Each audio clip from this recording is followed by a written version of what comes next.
Breaking news coming in, Prime Minister Modi has welcomed Donald Trump's Gaza peace plan. He said it's a significant step forward and that the Gaza peace efforts have made a decisive progress. The Prime Minister has also said that India supports durable and just peace. Now, this statement, remember, comes after Donald Trump had moved forward with the Gaza peace plan. And India has now come out in support. Remember, earlier as well, Prime Minister Modi had shown support for Donald Trump's proposed peace plan. And now he's come out again reiterating that India supports peace. Now, Prime Minister Modi has said that these peace efforts in Gaza have made decisive progress, and indications of the release of hostages marks a significant step forward. Remember, Hamas had come out and said that it accepts Donald Trump's efforts for maintaining peace in Gaza and that it's ready to release the Israeli hostages, which again Prime Minister Modi has reacted to. He said that it's a significant step forward when it comes to moving towards peace in Gaza. Colleague Priyanka Dio joins us with more details. Priyanka, now it seems it is a significant step forward and India agrees as well. We have been, of course, supporting this. Prime Minister Modi has come forward and reiterated that India backs this peace plan and that it's a significant step forward, especially the fact that hostages are going to be released.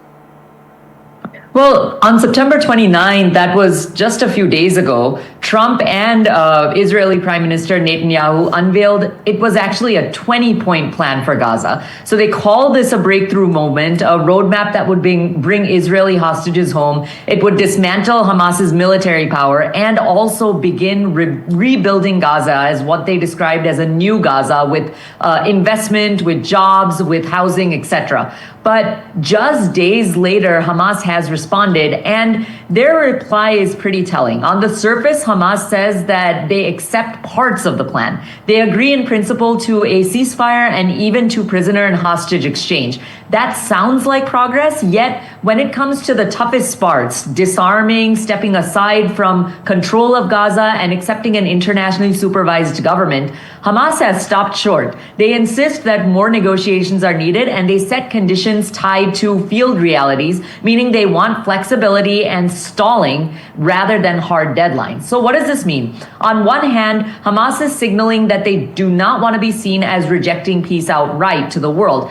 They are under enormous pressure, both from Israel's military campaign and from civilians in Gaza who desperately need relief. By accepting some elements of this 20-point plan, Hamas keeps the door open diplomatically and avoids complete isolation. But on the other hand, Hamas's hesitation reveals the central challenge that for Hamas, disarmament is existential. It does not exist. To surrender weapons and control would effectively end their role as any type of military force in the world, something they are unlikely to do just because a paper plan demands it. So this reply puts the spotlight back on the mediators and on Israel. Will Israel and the US accept a phased partial compliance, or will they view Hamas's reservations as stalling tactics? Already Netanyahu has said that the Israel army will remain in much of Gaza regardless, which undercuts the idea of any sort of Palestinian self-rule. So while the Trump-Netanyahu announcement was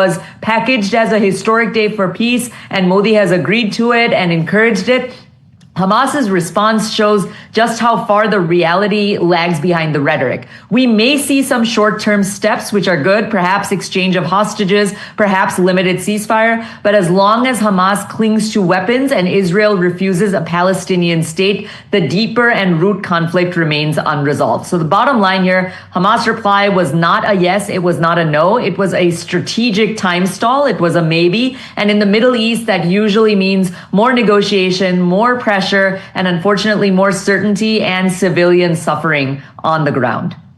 Right, before I bring in my colleague Ghazali, Priyanka, now does it seem at this moment, as per what you're looking at in terms of local reports as well, is there a possibility of negotiation in most of the terms that Trump has put out, that Hamas also is seeking negotiations, like you said, especially when it comes to arms?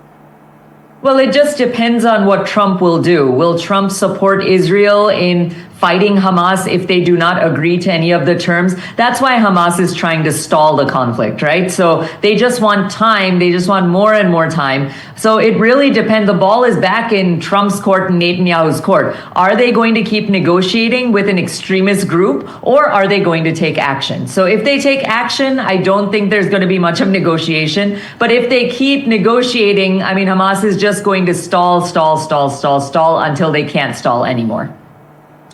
Right, let me bring in my colleague Ghazali, who's joining us as well. Ghazali, now India again having reiterated its support for Trump's peace plan, and Prime Minister Modi is saying that it's a significant step forward now.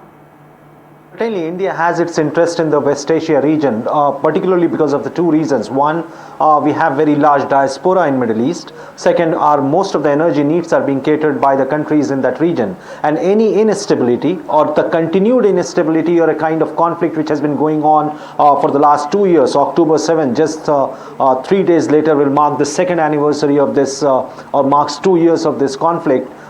Is particularly something which is concern for India. India has been raising this issue for a very long time. Throughout this conflict, India has been in touch with the Palestinian representatives, or the President of Palestine, Mr. Mahmoud Abbas, has been in touch with the Prime Minister. The Prime Minister has also been talking to Mr. Benjamin Netanyahu as well, and has also offered that whenever it takes, India will do, or whatever it takes, India will do or assume that role. So that's a big development, a positive development coming out of Middle East, that Mr. Trump has brokered that peace deal, at least for now, where Hamas has shown a partial or sort of agreement to accept some of the demands, and the most important being the release of the hostages, because that is something, if that moves in a positive direction, if Hamas releases all the hostages, living and dead, in one go or in the next 72 hours, then certainly Mr. Trump, who is very willing to self-nominate himself for a Nobel Peace Prize, will try to ensure that at least